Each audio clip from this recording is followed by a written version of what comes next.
네, 호주 목회자를 위한 출애굽기 강의 세 번째 날, 두 번째 시간, 출애굽기 25장부터 40장까지 중에 이제 그 성막 안에 있는 기구들에 대해서 살펴보도록 하겠습니다. 우리가 잘 아는 것처럼 성경을 구속사적으로 봐야 한다고 하죠.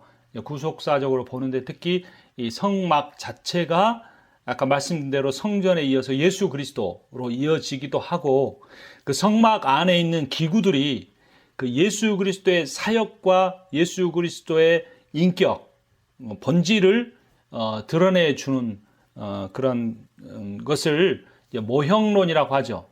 또 그런 전체적인 걸 기독론이라고 하는데, 이런 기독론적으로 묵상하고 성경 공부하는 것이 필요합니다. 첫 번째로 출애굽기 25장 23절부터 30절을 보면 진설병이 나오는데요. 이것이 그리스도의 몸을 의미합니다. 그래서 떡을, 이 사진을 보시면 떡상이 있고 그 두 열로 됐죠.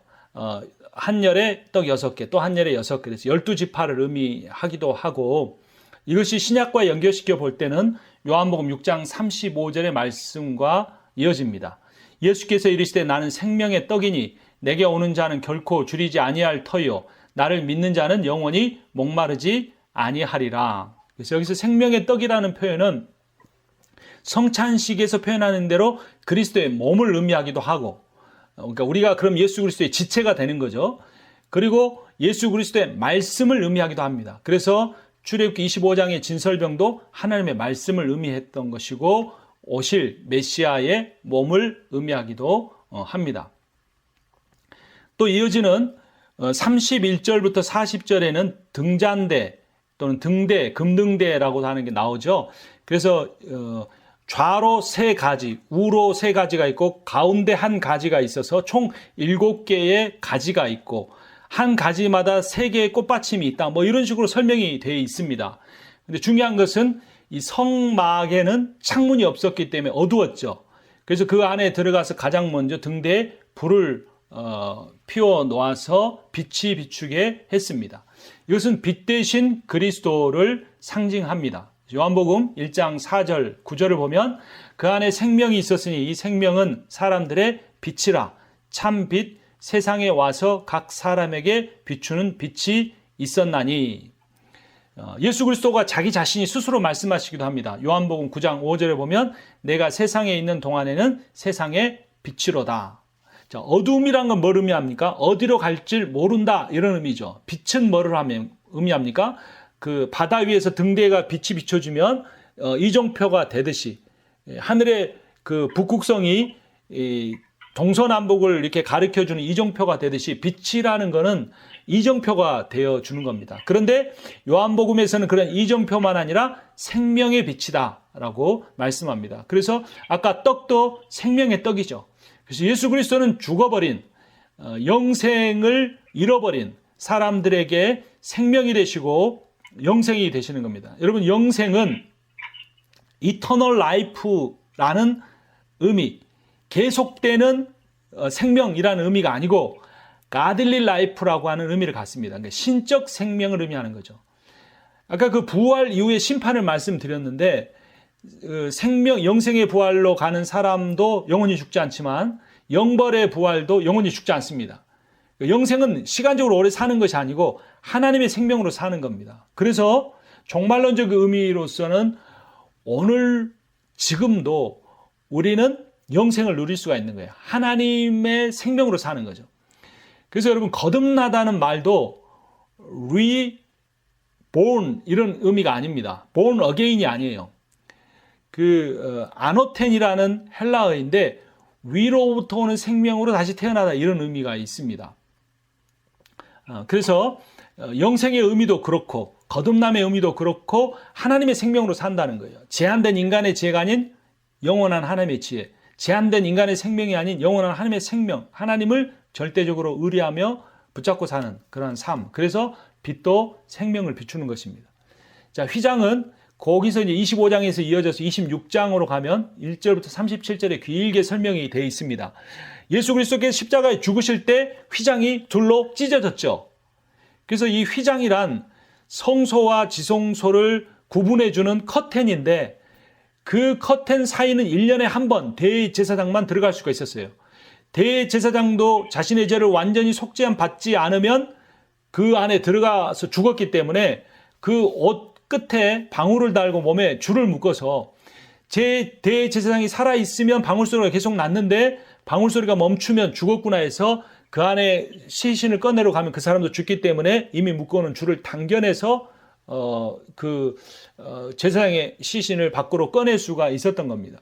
자, 그런데 예수 그리스도가 십자가에 죽는 순간 지성소와 성소를 가른 휘장이 찢어졌다는 것은 무슨 의미냐면 바로 이제는 우리가 짐승의 피로 속죄함 받고 하나님께 가는 것이 아니라 예수 그리스도를 믿고 거듭난 사람은 언제든지 하나님의 임재 앞으로 나아갈 수 있다라는 의미입니다. 그것을 히브리서 10장 20절에 이렇게 말해줍니다. 그 길은 우리를 위하여 휘장 가운데로 열어놓으신 새롭고 산 길이요 휘장은 곧 저의 육체니라. 이게 이중적 의미를 갖는 거예요. 하나님과 우리 사이에 죄로 인하여 단절된 관계를 회복시켜줬다. 가로막는 것을 제쳐버렸다. 이런 의미도 있지만 그 휘장 자체가 예수님의 몸을 의미해서 예수님의 몸을 찢음으로써 즉 자신의 생명을 바침으로써 그 구원의 길이 열려졌다라는 의미입니다. 자, 그리고 이어지는 26장에 이어서 27장으로 가면 1절부터 8절에 번제단이 나옵니다. 이 번제단은 짐승을 각을 떠서 다 씻어낸 다음에 이제 올려놓고 태우는 것이죠. 그럼 그 향기가 하나님 앞에 향기로운 제물이 됐습니다.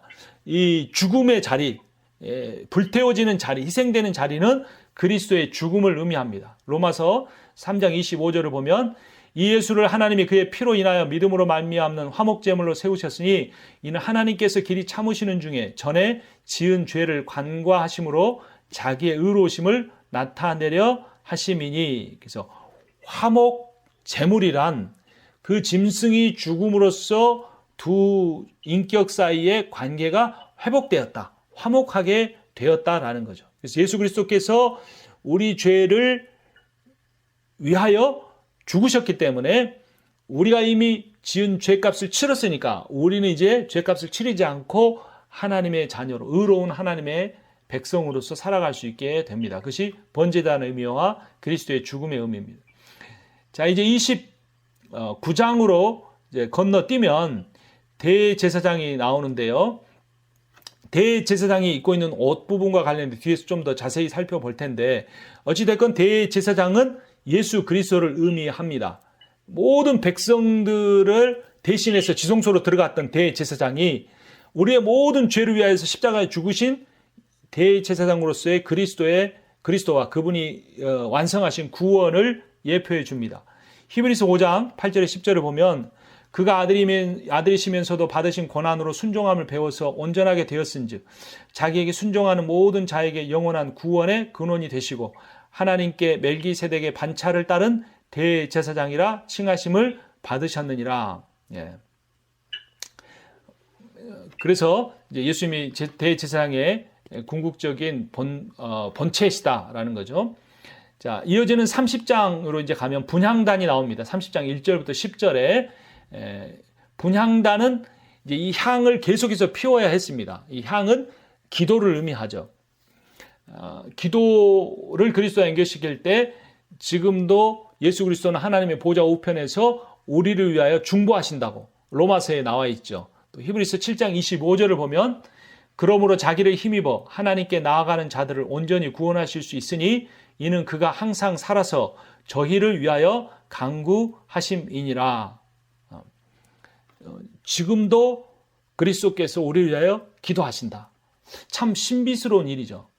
저는 이제 신학교 때 제가 경영학을 학부대 전공을 했는데요. 저희 집이 가난했다 그랬죠. 그래서 이제 누나 둘 중에 큰 누나는 대학을 갔고 작은 누나는 집안 형편이 어려서 대학을 못 보내고 상고를 보냈는데 이제 뭐 첫째 아들은 그래도 아들이니까 대학을 보냈죠. 경영학과를 갔으니까 이제 졸업하면 취직해서 가난한 우리 집이 조금 이제 여유를 갖겠다 했는데 제가 일본에 1년 유학을 갔다 오더니 이제 신학을 하겠다고 그러니까 얼마나 부모님이 이 낙담을 하셨겠습니까? 그래서 저희 아버지가 너는 이제 내 아들이 아니다 이러셨어요. 그래서 제가 그 신학교에 갔다가 뭐 명절이 돼서 내려오면 저희 아버지께서 제 아는 척을 안 했어요. 인사도 안 받으셨어요. 그래서 참 저는 부러운 친구들이 누구냐면 3대째 신앙생활 하는 집. 뭐 어머니, 할머니가 태어날 때부터 서원을 해가지고 우리 아들 목회하게 해달라 기도한 집. 그렇게 막 할머니, 뭐 삼촌 다 장로님, 목사님에서 막 기도해 주는 집 너무나 부러웠어요. 저희 아버지는 저 인사도 안 받는데 자식 안 친다고 하는데 얼마나 또 괴로웠겠습니까? 그렇게 참 그 신학생 시절을 보내는데 이 구절을 보면서 예수 그리스도가 나를 위하여 중보게 하고 계신다는 이 말씀을 들으면서 얼마나 감사하고 기뻤는지 모릅니다. 목사님들도 힘을 내십시오. 뭐 내 목회 분량이 얼마만큼인지 우리가 알지 못하지만 우리는 다 모두 다 하나님께서 부르셨습니다. 그리고 부르신 하나님이 지금 목사님들과 사모님들과 함께 계세요. 그리고 무엇보다도 온 우주의 창조의 근원 말씀이셨던 그 주님이 나를 부르셨고 지금도 살아서 여러분들을 위하여서 목사님들을 위하여서 기도하고 계신다는 겁니다. 계속해서 같은 30장 17절부터 21절을 보면 물두멍이 나옵니다. 물두멍 굉장히 크죠. 한 사람이 이렇게 서 있는데 거의 가슴팍에 올 정도, 그리고 아주 뭐 굉장히 큰 사이즈인데 이 물두멍에서 제사장이 손을 씻고 이제 짐승 잡고 뭐 이러느라고 더러워진 몸 뭐 이런 거 다 씻고 성소 안으로 들어갔습니다. 이것은 그리스도의 속죄를 의미합니다. 요한복음 13장 9절에 10절을 보면 내가 너를 씻어주지 아니하면 네가 나와 상관이 없느니라. 이미 목욕한 자는 발밖에 씻을 필요가 없느니라. 온몸이 깨끗하니라. 이제 예수님께서 세족식을 행하시는데 베드로가 저는 씻으실 수 없습니다. 양심의 가책을 느꼈죠. 왜냐하면 유월절 만찬 하기 전에 가장 천한 종이 만찬에 들어가는 주인의 발을 씻어주는데 제자들이 서로 눈치하면서 안 한 거예요. 베드로가 요한한테 야 나이 어리니까 네가 해라. 요한은 내가 예수님이 가장 사랑받는 자녀 그 제자인데 뭐 이건 그냥 소설을 쓰는 거죠. 뭐 그런 식으로 해서 안 하고 버티고 있는데 예수님이 갑자기 씻으신 거예요. 있을 수 없는 일이죠. 스승이 제자의 발을 씻는다는 거는. 그러니까 양심이 있어서 베드로가 안 됩니다 이렇게 할 때 예수님께서 이 말씀하신 거예요. 내가 너를 씻어주지 아니하면. 근데 이때 예수님이 이중적 의미로 말씀한 겁니다. 지금 세족식을 말씀하시는 것이 아니라 이제 다음 날이면 십자가에 달려 돌아가시는데 그 죽음이 너의 모든 죄를 씻어주는 속죄 사역, 구속 사역이 될 것이다라는 것을 보여주신 거죠. 이어지는 근거 9절 보면 요한계시록 7장 14절에 어린 양의 피에 그 옷을 씻어 희게 하였느니라. 히브리서 9장 12절에 오직 자기의 피로 영원한 속죄를 이루사 단번에 성소에 들어가셨느니라. 씻음의 예수님의 사역입니다. 자, 언약궤는 그 근거 구절이 히브리서 6장 3절에 있습니다. 또 둘째 휘장 뒤에 있는 장막을 지성소라 일컫나니 금 향로와 사면을 금으로 싼 언약궤가 있고 그 안에 만나를 담은 금 항아리와 아론의 쌍난 지팡이와 언약의 두 돌판들이 있고 오직 둘째 장막은 제사장이 홀로 1년에 한 번 들어가되 자기와 백성의 허물을 위하여 드리는 피 없이는 아니하나니 염소와 송아지의 피로 하지 아니하고 오직 자기 피로 영원한 속죄를 이루사 단번에 성소에 들어가셨느니라. 지성소는 하나님의 임재를 상징했고 하나님의 임재를 상징하는 것이 그 지성소 안에 있는 언약궤였습니다. 두 돌판이 있어서 법궤라고도 하고 그 하나님과의 언약의 증거가 있다고 해서 증거궤라고도 합니다.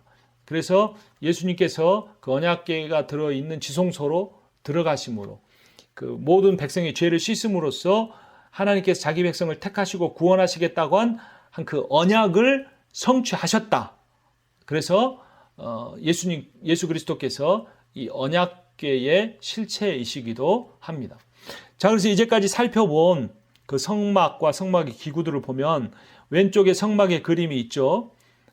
그리고 오른편에 보면 제일 밑에 번제단 있죠. 거기서 제물을 바치고 그 다음에 좀 더 앞으로 나간 물두멍이 있죠. 동그랗게 된 그 물두멍에서 씻고 여기가 바깥들에서 이 두 가지 행위가 일어났죠. 두 가지 물건이 있었고 그 안으로 들어가면 이제 성소인데 성소 안에는 세 가지가 있습니다. 오른쪽에 떡상이 있고 왼쪽에 금등대가 있죠. 말씀, 생명의 말씀이시기도 하고 생명의 빛이신 예수 그리스도를 상징한다 그랬죠. 그리고 이제 지성소로 들어가는 그 바로 앞에 휘장 앞에 금 향단이 있습니다. 이거는 향기로운 성도의 기도이기도 하고 예수 그리스도의 중보의 기도이기도 합니다. 예수 그리스도의 중보의 기도를 통해 우리는 예수 그리스도의 몸을 찢고 그분의 십자가 사역을 통해 지성소, 즉 하나님의 임재의 자리로 나아갈 수 있습니다. 그래서 그 언약궤 위에 임한 충만한 하나님의 임재를 경험하고 체험하는, 이게 하나의 시청각 자료로서 이스라엘 백성들에게 주어졌지만 궁극적으로는 이것은 하나의 그림자요 실체이신 예수 그리스도를 바라보게 만드는 것입니다. 구약 문맥으로서만 보면 하나님의 임재가 핵심이지 이런 기구들 자체가 중요한 것은 아니죠. 자, 이제 8번째 주제를 보겠습니다. 소재, 작은 주제를 신약과 연결해라. 큰 주제도 신약과 연결할 수 있지만 작은 것도 그렇다는 겁니다. 그래서 오른쪽 그림에 보시면 뒤에 그 얼굴이 없는 하얀 옷을 입은 사람이 일반 제사장이고 오른쪽에 있는 얼굴까지 나온 이 아주 파란 옷을 입은 사람이 대제사장이죠. 제사장이 하얀 옷 위에 푸른 또 겉옷을 입고 그 위에 이렇게 흉패를 달고 그런 모습을, 아주 아름다운 모습을 하고 있습니다. 그래서 그 옷에 대해서 어떻게 묘사하냐면 출애굽기 28장 2절에 내 형 아론을 위하여 거룩한 옷을 지어 영화롭고 아름답게 할지니, 구별된 옷이라는 의미죠. 옷이라는 이 소재를 신약과 한번 연결시켜 보는 겁니다. 그럼 에베소서 4장 22절, 우리가 잘 아는 구절이죠. 24절까지. 너희는 유혹의 욕심을 따라 썩어져 가는 구습을 따르는 옛사람을 벗어버리고 오직 너희의 심령이 새롭게 되어 하나님을 따라 의와 진리의 거룩함으로 지으심을 받은 새 사람을 입으라. 자, 사람을 어떻게 입고 벗습니까? 이건 굉장히 문학적 어떤 비유죠. 그러니까 이것은 옷으로 볼 수도 있는 겁니다. 옷. 그런데 옷인데 이게 그 사람의 습관, 인격이기 때문에 사람이라고 표현한 거죠. 그래서 옛 옷을 벗어버리고 새 사람, 새 옷을 입으라. 그러니까 새로운 삶의 목적을 세우고 하나님이 기뻐하시는 삶을 살아라. 그런 의미입니다. 자, 그런데 이 대제사장의 옷 중에 가장 핵심적인 게 있는데요. 거기 제사장의 가슴 명치 쪽에 보면 그 네모로 된 흉패가 있습니다. 그 흉패가 위부터 4줄이 있는데 한 줄에 3개씩이죠. 그래서 3 곱하기 4는 12개의 보석이 있었습니다. 12개의 보석은 12지파를 의미했죠. 자, 그리고 잘 보이진 않지만 이 조끼를 연결해주는 어깨에 끈이 있습니다. 어깨 부분에. 근데 이 어깨에 또 뭐가 있냐면 그 보석이 달려 있는데 한 보석에 6 이름을 기록하고 또 다른 편에 6 이름을 기록을 했습니다. 자, 출애굽기 28장 1절, 2절, 10절을 보면 나를 섬기는 제사장 직분을 행하게 하되 내 형 아론을 위하여 거룩한 옷을 지어 영화롭고 아름답게 할지니 그들의 나이대로 6 이름을 한 보석에 나머지 6 이름은 다른 보석에 새기라 그랬습니다. 여기서 뭘 새기라고요? 이름을 새기라 라고 했습니다. 제가 오늘 그 카톡방에 말씀드렸죠. 이 출애굽기의 원 제목이 히브리어로 보면 히브리어 성경에서는 출애굽기가 아니고 뭐라고 그랬습니까? 이름들이다. 쉐모트, 베알레 쉐모트. 그리고 이것들은 이름들이니라 라고 했는데 책 제목이 이름들이에요. 그래서 이게 씨, 하나님 나라의 씨, 백성, 그리고 오늘은 신부라고 배웠습니다. 자, 그런데 출애굽기 1장 앞부분에 이집트 땅으로 들어가는 사람들의 이름이 야곱을 중심으로 70명이 기록이 됐고 그 6장 부분에 출애굽하기 전에 이스라엘 백성들의 족보가 이제 이집트에서 이스라엘 백성을 꺼낼 지도자인 모세를 중심으로 기록이 됐어요. 근데 그 모세와 아론이 이제 그 제사장 집안이 된 거죠. 그리고 그 두 족보가 있고 이름들이 있어서 그래서 출애굽기가 제목이 출애굽기가 아니고 이름들인가 보다 생각을 했는데 출애굽기 28장에 보니까 그 사람들을 불러내서 신의 산으로 와서 율법을 주시고 십계명을 주시고 언약식을 맺은 다음에 성막을 짓게 했는데 그 성막에서 하나님을 만날 수 있도록 도와주는 대제사장의 옷에 두 보석에 12지파의 이름을 새겨 넣었다는 겁니다. 이름이에요. 이름. 출애굽기가 강조하는 것은 이집트에서 광야로 혹은 가나안 땅으로의 지리적인 이동이 아니고 이집트 대제국의 위대한 왕 밑에서 아주 고통받고 신음하며 일하는 천한 연약한 백성들이 아닌 온 우주 만물을 지으신 영광스러운 하나님 아버지의 가장 아름다운 신부의 이름으로 그들을 불러내셨다는 겁니다. 그리고 그 이름을 출애굽기 19장에서는 너희는 나의 세굴라다, 이렇게 표현을 하셨던 거예요. 고대 제국의 왕이 가진 보배 중에 보배. 그들은 비록 광야에서 하나님을 원망하고 불평하고 결국 하나님께 다시 반역하기까지 했지만 하나님은 끝까지 이스라엘 백성들을 놓지 않고 계세요. 아직도 이스라엘 백성들이 예수 그리스도를 받아들이지 않지만 마지막 때가 되면 이스라엘 백성이 다시 돌아올 거라고 로마서에서 약속하고 있지 않습니까? 그때가 예수님이 오시기 이제 직전의 일인 거죠. 그래서 그 이름이 소중한 겁니다. 출애굽기 1장의 이름, 출애굽기 6장의 이름, 출애굽기 19장의 세굴라라는 이름, 그리고 이 출애굽기 28장에 보석에 새겨진 이스라엘 12지파의 이름. 그래서 출애굽기는 이름에 관한 거예요. 여러분의 이름에 관한 겁니다. 호랑이는 죽어서 가죽을 남기고 사람은 죽어서 이름을 남긴다? 몇천 명 목회했다, 몇만 명 목회했다, 유명한 설교자다, 대단한 신학자다, 교수다, 이런 이름이 아니고 그냥 핏덩이로 이 세상에 태어난 죄인의 아들이기 때문에 죄인으로 태어난 그 존재 그 자체의 이름, 그 영혼 그 자체를 하나님이 소중히 여기신다는 겁니다. 아니 창세 이전에 나를 그런 존재로 계획하시고 하나님이 만드셨다는 겁니다. 나를 그러한 신부로 삼기 위해 예수 그리스도 자신의 하나밖에 없는 아들 예수 그리스도를 이 땅에 보내주시고 십자가에 죽게 하셨다는 겁니다. 이 이름, 그리스도의 이름을 우리가 높이고 찬양하는 만큼 스바냐 3장 16절이 말하는 것처럼 하나님은 우리를 인하여 그 즐거워하시며 기뻐하심을 견디지 못하신다, 이기지 못하신다고 말씀하고 있는 겁니다.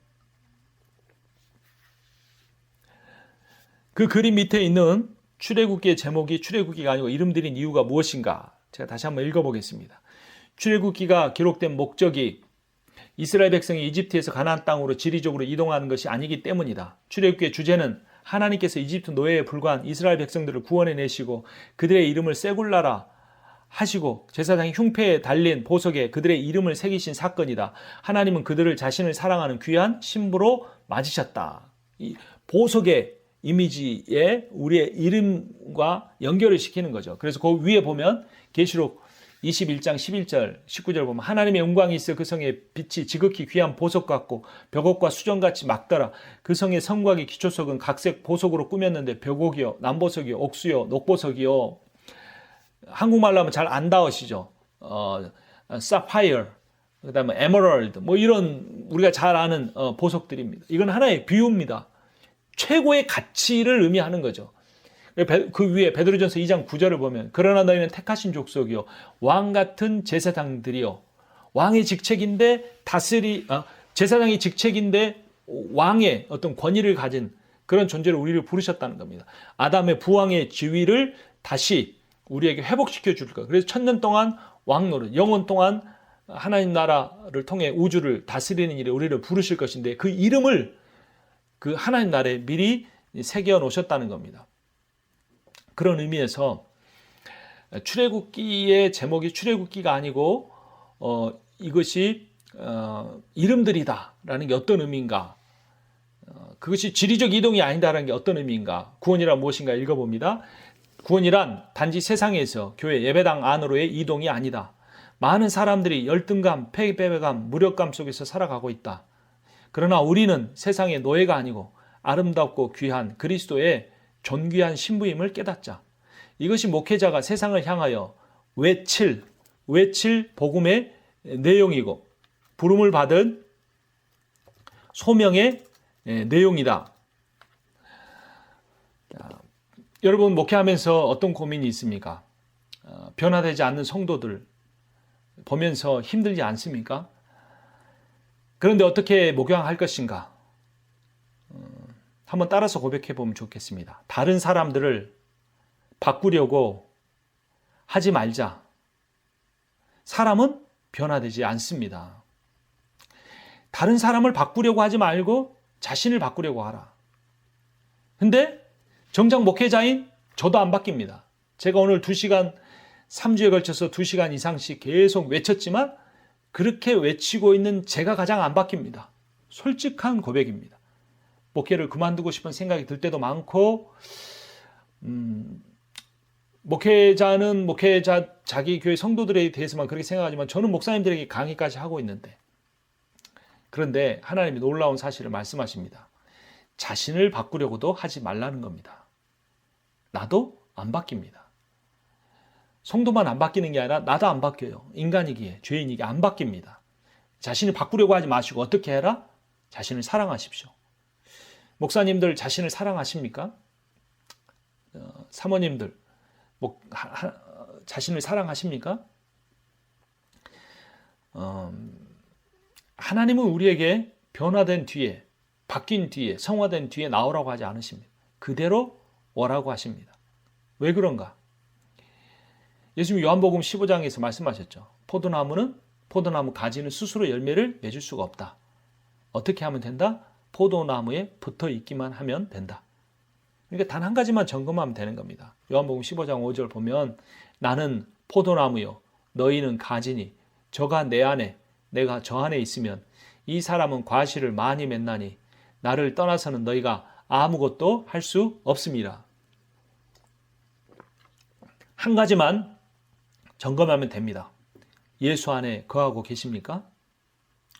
오늘 강의를 한 저는 예수 안에 거하며 강의를 했을까요? 오늘 강의를 들으시는 여러분은 예수 안에서 이 강의를 들으셨습니까?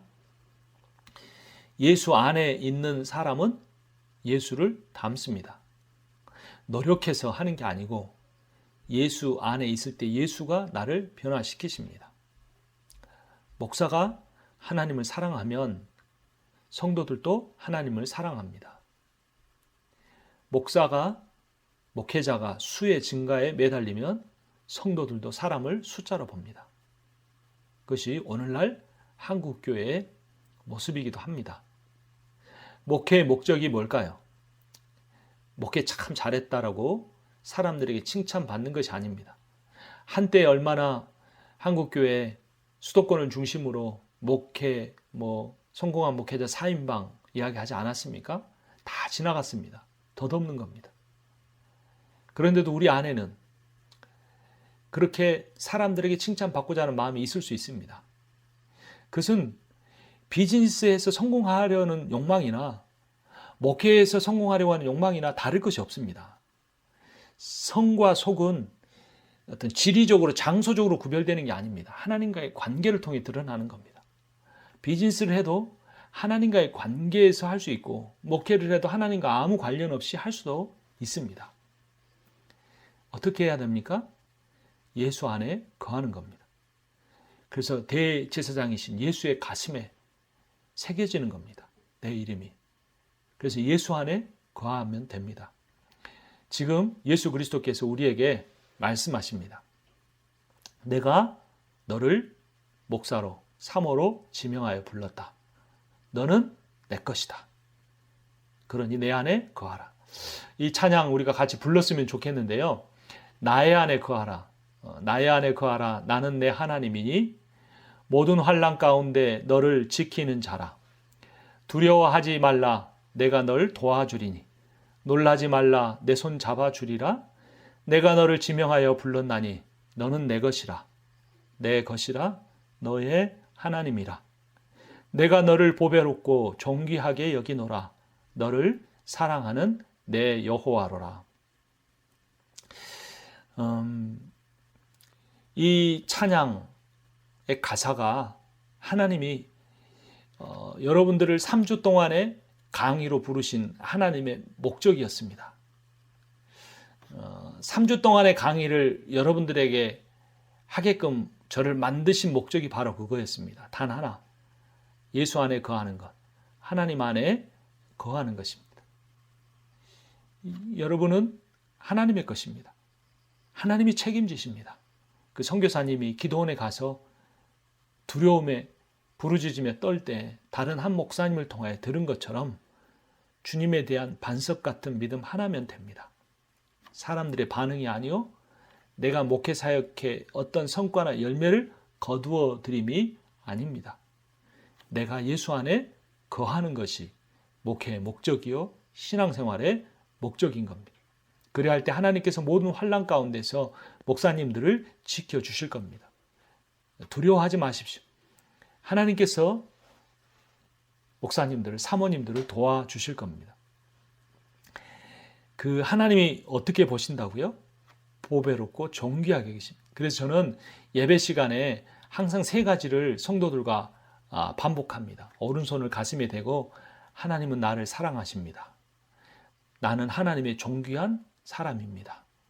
나는 하나님의 사명을 받은 사람입니다. 이렇게 고백하고 이제 두 손을 서로에게 향하게 하고 고백하게 합니다. 하나님은 당신을 사랑하십니다. 당신은 하나님의 존귀한 사람입니다. 당신은 하나님의 사명을 받은 사람입니다. 라고 같이 고백합니다. 이 3주간의 강의를 통해서 이 한 가지만 깨달으면 됩니다. 왜냐하면 출애굽기를 우리가 배웠는데 출애굽기의 주제가 출애굽이 아니고 이름들이었기 때문에 그렇습니다. 예수 안에 거하는 자들의 이름이 아름답고 보배롭고 존귀합니다. 그 사실 하나면 충분합니다. 그래서 이제 우리 성막에 쭉 살펴봤는데 이제 성막의 그림이 여기에 나타나 있습니다. 그래서 사람들이 20여 명 있고 번제단에 불을 크게 태우고 이 성막에는 구름 기둥이 이렇게 탁 솟아서 여호와의 임재가 충만히 임한 것을 볼 수가 있죠.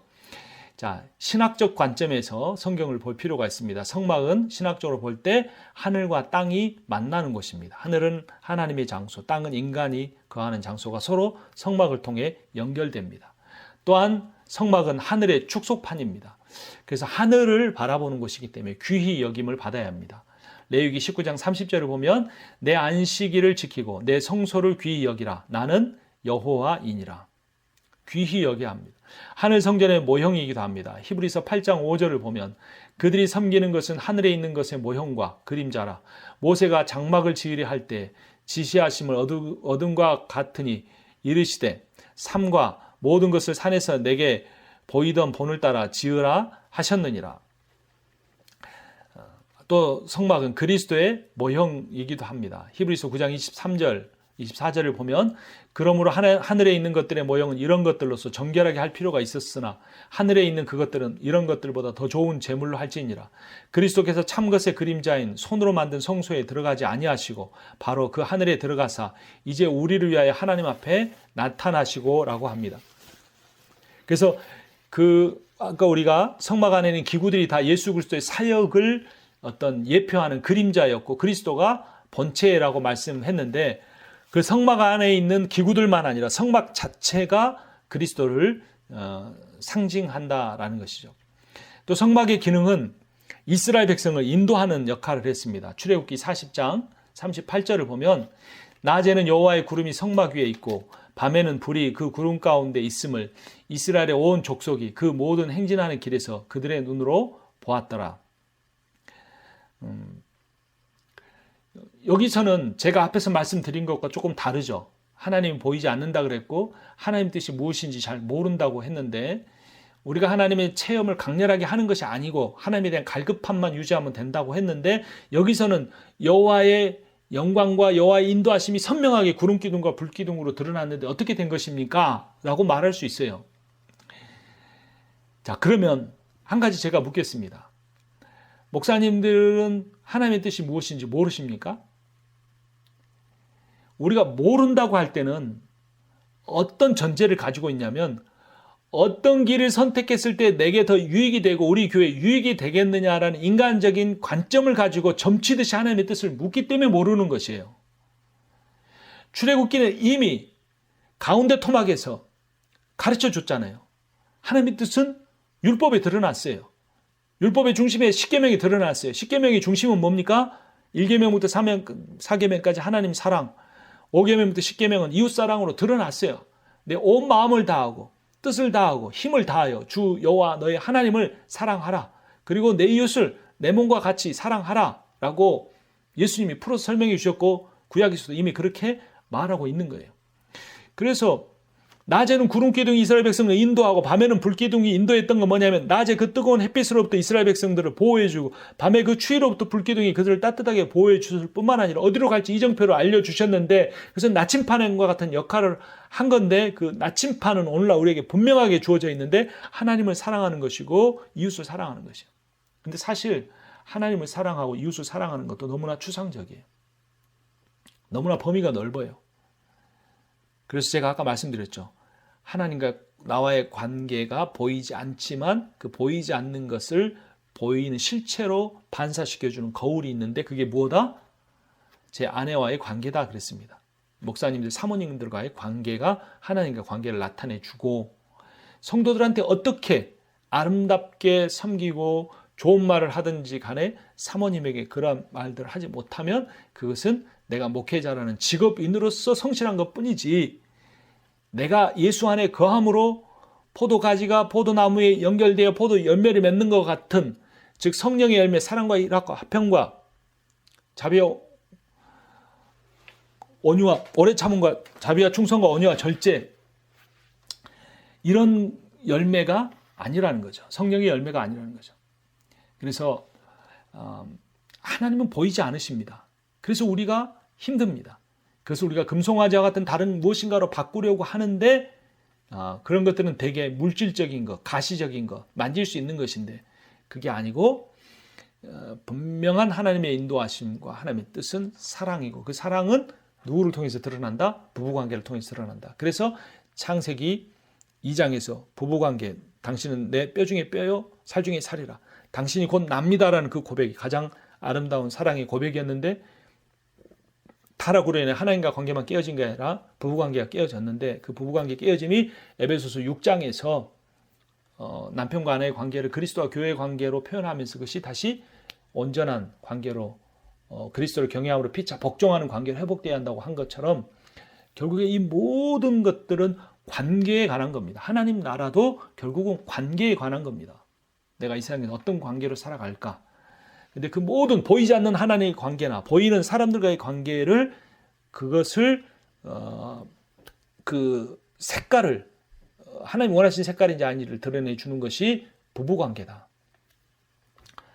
그래서 기억하시고 제가 제일 못합니다. 제일 판단하고 연약한 모습으로 항상 우선순위에서 밀리는 게 아내와의 관계인데 그리고 성경이 우리에게 말하고 있기 때문에 그것을 말하지 않을 수 없습니다. 자, 그래서 이 성막이라는 것도 어떤 신전의 개념이 아닌 신방의 개념이다 그랬죠. 신랑이신 하나님께서 신부인 이스라엘 백성들을 불러서 그 작은 새방살이 시작하듯이 그 안에 오시는 신랑이신 하나님 모습처럼 그래서 이 세상에서 부부 관계가 굉장히 독특한 거죠. 가장 미워하는 관계, 가장 사랑해야 되는 가장 미워하는 관계로 되는데 이 관계를 왜 주셨는가? 그것이 바로 하나님과 나와의 관계가 얼마나 밀접하고 아름답고 성스럽고 귀한 것인지를 가르쳐 주시고 훈련시켜 주시기 위해서라는 거예요. 자, 그리고 하나님의 그 성막은 하나님의 거처였습니다. 여러 가지 이름이 있죠. 회막, 성막, 회막은 오헬 모에든 텐트 오브 미팅, 만남의 장소. 한자로 만날 회자. 그죠? 출애굽기 29장 43절. 내가 거기서 이스라엘 자손을 만나리니 내 영광으로 말미암아 회막이 거룩하게 될지라. 성막 미시칸입니다. 타버너클이라고도 하죠. 거룩한 장소라는 의미를 갖습니다. 출애굽기 40장 9절. 또 관유를 가져다가 성막과 그 안에 있는 모든 것에 발라 그것과 그 모든 기구를 거룩하게 하라. 그것이 거룩하리라. 거룩의 이유는 성막 자체가 거룩한 것이 아니라 여호와의 임재로 인해서 거룩했죠. 출애굽기 40장 34절 구름이 회막에 덮이고 여호와의 영광이 성막에 충만하며 여기 이제 이 성막에서 이 성막이라는 단어가 제일 많이 쓰이는 이유는 뭐냐면 출애굽기 26장 1절 하나님이 성막이라고 표현하셨기 때문입니다. 너는 성막을 만들 때 가늘게 꼰 배실과 청색, 자색, 홍색 실로 그룹을 정교하게 수놓은 10폭의 휘장을 만들지니 라고 말씀하셨습니다. 증거막은 증거궤가 있는 장소라는 의미입니다. 출애굽기 38장 21절 성막 곧 증거막을 위하여 레위 사람이 쓴 재료의 물목은 제사장 아론의 아들 이다말이 모세의 명령대로 계산하였으며, 그러니까 그 언약궤라고도 하는데 증거궤라고도 표현한다 그랬죠. 그 언약궤가 있기 때문에 증거막이다. 하나님이 이스라엘 백성과 언약을 맺으신 증거가 여기 있다. 이런 의미입니다. 또 장막이라고도 합니다. 이 장막은 사람이 거주하는 아담이 살던 그 텐트도 장막이라고 했죠. 임재를 강조하는 겁니다. 거주지. 그래서 출애굽기 33장 7절 모세가 항상 장막을 취하여 진 밖에 쳐서 이렇게 해서 자, 장막, 증거막, 성막, 회막이 다 하나님이 지으신 그 초소를 의미하는데 가장 일반적으로 쓰이는 것은 성막이다. 하나님도 그렇게 표현하셨다라는 겁니다.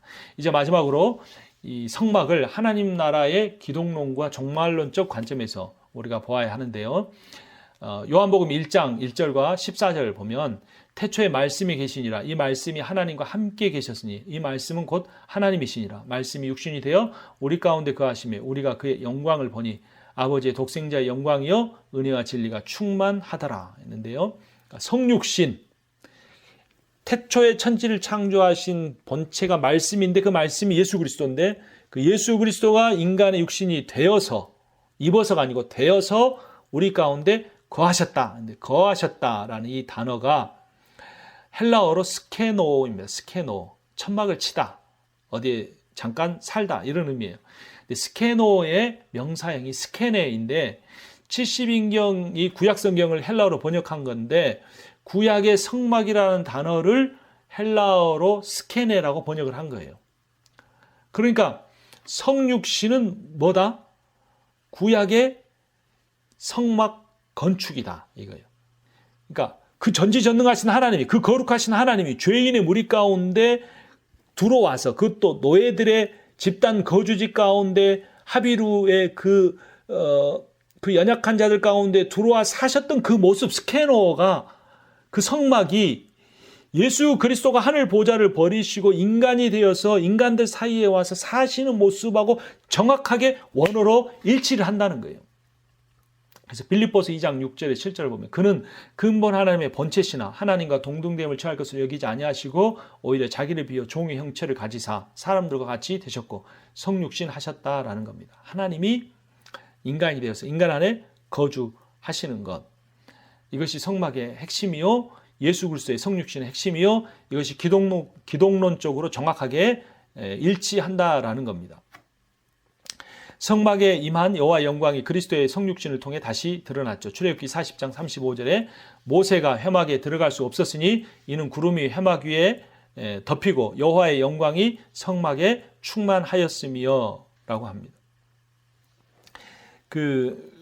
아까 읽었던 요한복음의 9절에 보면 14절에 성육신으로 인해서 어떻게 됐어요? 우리가 그의 영광을 보았다라는 거예요.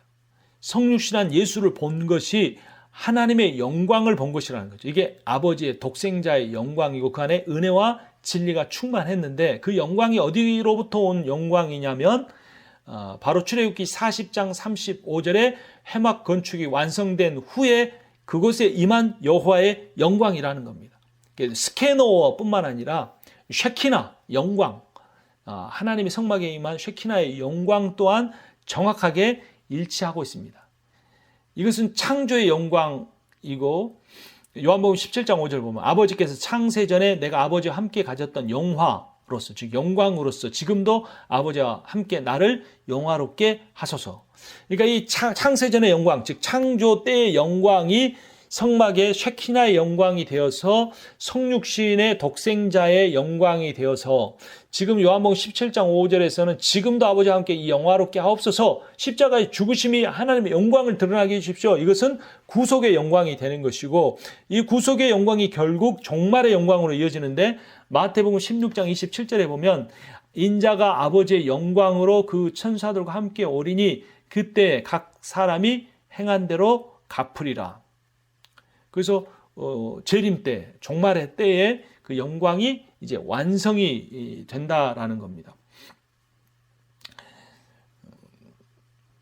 영광이란 뭘 의미할까요? 영광이란 종교적인 게 아닙니다. 규모적인 게 아니고 재정적인 것도 아닙니다. 영광이란 아버지의 사랑입니다. 아버지의 신실하심입니다. 아버지의 은혜입니다. 하늘 보좌까지 버리시고 우리를 찾아오시는 신랑의 사랑입니다. 그것이 영광입니다. 그 영광이 창조 때부터 시작되어 종말에 완성이 되어 갈 것을 그 과정 중에 성막이 보여주고 있고 그리스도를 위하여 성취된 겁니다. 자, 이 성막은 마지막으로 장차 완성될 하나님 나라의 모형입니다. 계시록 7장 15절에 보면 그러므로 그들이 하나님의 보좌 앞에 있고 또 그의 성전에서 밤낮 하나님을 섬김에 보좌에 앉으신 이가 그들 위에 장막을 치시리니 이게 종말론적으로 이제 완성이 될 겁니다. 그런데 그때 어떤 일이 일어나는가? 그들이 다시는 줄이지도 아니하며 목마르지도 아니하고 해나 아무 뜨거운 기운에 상하지도 아니하리니 이는 보좌 가운데 계신 어린 양이 그들의 목자가 되사 생명수 샘으로 인도하시고 하나님께서 그들의 눈에서 모든 눈물을 씻어 주실 것임이라. 우리는 목회하는 여정 중에 성령 충만을 그렇게 많이 경험하지 못할 수 있습니다. 큰 기쁨을 누리지 못할 수 있습니다. 우리는 목회하는 내내, 우리 인생 내내, 자녀를 키우는 내내, 부부생활하는 내내 우리 눈에 눈물이 마르지 않을 수 있습니다. 우리는 평생 갈급해하다 우리 인생이 끝날 수 있습니다. 하지만 우리에게는 소망이 있습니다. 이 성막이 바라보는 종말의 때 완성될 하나님 나라의 모습에서 우리의 신랑 되신 예수 그리스도께서 우리 모든 눈물을 씻어주신다는 종말에 대한 소망입니다. 이것이 이 성막이 궁극적으로 바라보는 그림자로서의 모습이고 예수 그리스도가 하신 하나님 나라의 모형입니다. 목회가 얼마나 힘듭니까? 얼마나 가슴 아픈 일이 많습니까? 얼마나 억울한 일도 많습니까? 변호하고 싶고 내 주장도 하고 싶고 내 하고 싶은 말도 할 수 있지만 우리는 하나님께서 부르신 종이므로 예수 안에 거하면 됩니다. 이것이 우리의 소망입니다. 목회를 성공하려고 하지 말고 내가 예수 안에 거하고 있는가 늘 점검하면 됩니다. 먹든지 마시든지 기도할 때든지 즐거울 때든지 슬플 때든지 내가 예수 안에 있는가 그거 하나면 충분합니다. 포도나무 가지가 나무에 붙어 있으면 과실을 맺고 많은 일을 할 수 있다고 하신 그 주님의 말씀을 우리가 끝까지 신뢰하면서 우리 하나님께서 마지막 때에 오셔서 우리를 부활하게 하시고 우리 눈에서 모든 눈물을 씻어주시는 그 날을 소망하며 현재의 주림을 견디고 목마름을 견디시고 어려움을 견디시는 우리 목사님들, 사모님 되시기를 축복합니다. 이것으로 강의를 모두 마치겠습니다. 감사합니다. 감사합니다. 네.